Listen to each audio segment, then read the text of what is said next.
Hello बच्चों, कैसे हैं आप लोग। Welcome to ETS. तो आज हम ये पढ़ेंगे, आज हमारा पार्ट 4 है हमारे केमिस्ट्री के चैप्टर 1 केमिकल रिएक्शन इक्वेशंस का। हमने पिछले वाले पार्ट में पढ़ा था, हमें कुछ रिएक्शंस के बारे में पढ़ा था। हमारे कॉम्बिनेशन थी, डिस्प्लेसमेंट थी, डबल डिस्प्लेसमेंट थी, और हमने हमारे जो हमारा डिकम्पोजिशन रिएक्शन थी वो भी पढ़ी थी। तो आज हम क्या पढ़ेंगे, हम रिडॉक्स रिएक्शन और हमारा जो है कोरोजन और रेंसिडिटी के बारे में पढ़ेंगे और हमारा यही चैप्टर एंड हो जाएगा। तो ये पार्ट 4 है, लास्ट पार्ट है हमारे चैप्टर 1 का। तो चलिए शुरू करते हैं वीडियो। क्या तो हमारा रिडॉक्स रिएक्शन क्या होता है? रिडॉक्स रिएक्शन में होता है, रिडॉक्स रिएक्शन एक ऐसी रिएक्शन है जिसमें ऑक्सीडेशन और रिडक्शन दोनों होता है। ऑक्सीडेशन और रिएक्शन क्या होता है मैं बता दूं तुम्हें। ऑक्सीडेशन में क्या होता है, ऑक्सीडेशन रिएक्शन एक ऐसी रिएक्शन होती है जिसमें जो है हमारा रिमूवल ऑफ हाइड्रोजन होता है और एडिशन ऑफ ऑक्सीजन होता है। मतलब देखिए, जब हमारा ये है MnO2 plus 4HCl plus MnCl2 plus 2H2O जो भी है इसको पूरा करते हैं। देखो इसमें क्या हो रहा है, MnO2 से MnCl2 बन गया है ना, MnO2 से MnCl2 बन गया। तो इसमें क्या हुआ, O2 रिमूव हुआ। यहाँ देखो O2 रिमूव हो रहा है, यहाँ देखिए O2 रिमूव हो रहा है Cl2 से। तो ये रिमूव हो रहा है ना, तो यहाँ पे ऑक्सीडेशन हो रही है, यहाँ पे हो रही है ऑक्सीडेशन हो रही है, समझे। और रिडक्शन क्या होता है, रिडक्शन में क्या होता है, रिमूवल ऑफ ऑक्सीजन, रिमूवल क्या है ये मैंने रिडक्शन पढ़ा, सॉरी उल्टा कह दिया मैंने, ये रिडक्शन था, डेक्स रिडक्शन। और ऑक्सीडेशन क्या होता है, ऑक्सीडेशन में क्या होता है हमारा एडिशन ऑफ ऑक्सीजन होता है और रिमूवल ऑफ हाइड्रोजन होता है। हमारा ये तो इसमें ऑक्सीडेशन हो रहा है, इसमें हो रहा है यहाँ देखो, इसमें हमारा जो है, इसमें हमारा जो है ऑक्सीडेशन हो रहा है। देखो O ऐड हो रहा है यहाँ पे, ऑक्सीजन ये एक ऑक्सीजन ऐड हुआ, यहाँ पे क्या हुआ हमारा ऑक्सीडेशन हुआ, समझे। 4HCl से ये देखो 4HCl से यहाँ पे O2 आ गया, ये Cl को O2 ने रिप्लेस कर दिया, तो यहाँ पे क्या हुआ ऑक्सीडेशन हुआ और इधर क्या हुआ रिडक्शन हुआ, समझे। अभी फिर से क्लियर कर देता हूँ। ऑक्सीडेशन में क्या होता है, एडिशन ऑफ ऑक्सीजन और रिमूवल ऑफ हाइड्रोजन।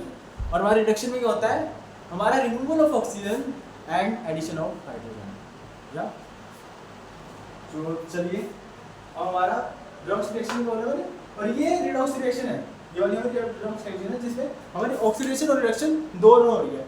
तो क्या हुआ, इसमें दोनों ऑक्सीडेशन और रिएक्शन दोनों हो रही है, तो ये रिडॉक्स रिएक्शन कहलाएगी, ठीक है।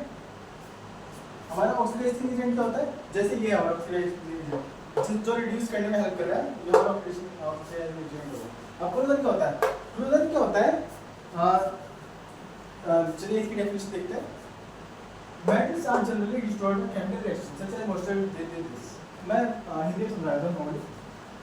जो हमारे देखा होगा आपने, जैसे हमारे घर में लोहे की कोई रोड होती है या फिर चेयर वेयर जो भी है, वो धीरे धीरे खराब होनी स्टार्ट हो जाती है, इसमें जल लग जाता है, तो वही उसे कोरोजन कहते हैं। कोरोजन में क्या होता है कि ना, आपकी जो होता है सरफेस जो होती है मेटल का, वो उसके अंदर केमिकल रिएक्शन होती रहती है, वो सब्सटेंस चेंज होने लगता है। जैसे रस्टिंग ऑफ आयरन हो गया, टार्निशिंग ऑफ कॉपर हो गया। कॉपर जो हमारा असल में, जैसे तुमने देखा होगा, आई थिंक वो अमेरिका में है ना, वो आई थिंक क्या कहते हैं उसे, अरे the great wall of sine कहते हैं, उससे कुछ और कहते हैं, कुछ बड़ा सा टावर कहते हैं, जो भी है नाम याद नहीं आ रहा मुझे, बट पता नहीं याद नहीं आ रहा। पर वो जो है ना, वो ग्रीन था असल में नहीं असल में ब्लू था, पर वो जब वो रस्टिंग हुई उसके ऊपर तो ग्रीन हो गया उसका कलर। वो इसी वजह से हुआ क्योंकि जो हमारा उस पर जो है हमारी क्रोजन स्टार्ट हो गई थी, इसी वजह से, क्योंकि वो 150 या 200 साल पुराना है, तो उसमें धीरे धीरे उसके ऊपर रिएक्शन होती रही, तो उसका कलर चेंज हो गया।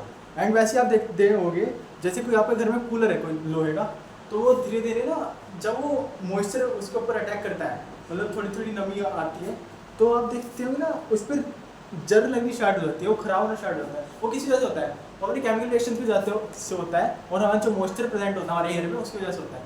और मेनली देखिए, अगर आपको मॉइस्चर से बचाना है ना अपने किसी मेटल में या फिर जो भी है, उसके ऊपर क्या करना पड़ेगा तुम्हें, प्रिवेंशन में क्या करेंगे, कोटिंग कर देंगे मेटल की किसी और चीज़ से। जैसे आप ना देखा होगा आपने, वो आजकल तो बहुत सारी चीज़ें एलोई से बन रही है। एलोई क्या करता है, मतलब जैसे मेटल है उसके ऊपर आप एक पेंट कर देते हो, या फिर है ना कवरिंग के लिए पेंट कर दोगे कभी, या ग्रीसिंग कर दोगे, ताकि क्या है रस्टिंग जो है बस रस्टिंग से बच सके वो, है ना। तो हम क्या करेंगे, उसके ऊपर ऐसी कोई कवरिंग कर देंगे जिससे वो रस्टिंग से बच सके, क्रोजन से बच सके। या अब हम पढ़ेंगे रेंसिडिटी क्या होती है। रेंसिडिटी में क्या होता है कि ना, आपने देखा होगा कुछ खाने सड़ने लगते हैं, कुछ खाने बोल रहा हूँ, और आप जैसे ये जो है कोई भी चीज़ आप सराउंडिंग में रख दोगे खाने की तो सड़ने लगती है। और सड़ने किस वजह से लगती है, क्योंकि वो जो मॉइस्चर है उसको प्रोटेक्ट करने लगता है और उसके खाने को जो है उसके ऊपर रिएक्शन करने लगता है और वो खराब हो जाता है, ऑक्सीडाइज हो जाता है ऑब्वियसली, जब कहते हैं हम ऑक्सीडाइज हो जाता है। या तो उसको प्रिवेंट करने के लिए करना पड़ेगा हमें, उसको प्रिवेंट करने के लिए हमें करना पड़ेगा, आप किसी एंटीऑक्सीडेंट डाल सकते हो उसके अंदर। जैसे आपका चिप्स का पैकेट है, उसके अंदर हम जो यूज़ करते हैं वो हम नाइट्रोजन यूज़ करते हैं, नाइट्रोजन बोल रहा हूँ, हीलियम यूज़ करते हैं।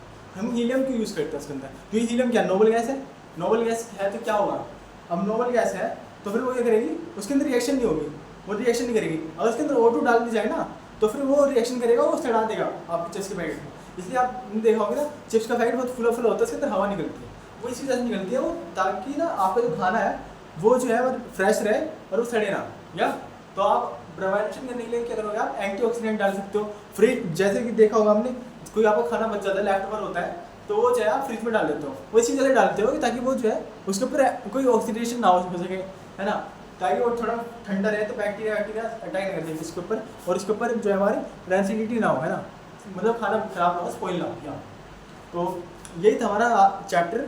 अब उम्मीद है तुम्हें समझ आया होगा, 4 पार्ट हैं इसके, तो यार धीरे धीरे करके देखो एंड समझने की कोशिश करो, क्योंकि ये काफ़ी अच्छे से समझाया मैंने। तो यार थैंक यू, गुड बाय।